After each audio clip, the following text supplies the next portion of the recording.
السلام عليكم واهلا وسهلا بكم متابعينا الكرام فيديو جديد. مثل ما واضح امامكم من عنوان الفيديو والصورة المصغرة عن اعلان مسلسل قاسم الملاك الجديد رمضان 2023. طبعا اني متقصد اكتب هذا الاعلان على مود الكل تتابع الفيديو للاخير. اعزائي ومتابعي القناة، بخصوص ما يتعلق بالفنان قاسم الملاك وما هو عمله الجديد في رمضان 2023. للأسف أحب أقول لكم بأن قاسم الملاك خارج السباق الرمضاني لهذا العام، خاصة بعدما غاب عن المواسم السابقة.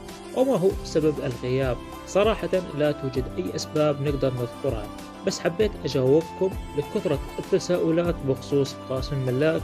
وللأسف قاسم الملاك خارج السباق الرمضاني للعام الثالث على التوالي. يوجد هنالك عدة أعمال عراقية يتم تحضيرها في الوقت الحالي، وإن شاء الله تكون قدر المستطاع وتعوض مكان قاسم الملاك. ما أريد أطول عليكم بالفيديو أكثر، بس حبينا نوضح بأن قاسم الملاك ما عنده أي عمل يجهزه، ما عنده أي عمل يقدمه بهذا شهر رمضان القادم. إن شاء الله نشوفه لرمضان القادم لعام 2024.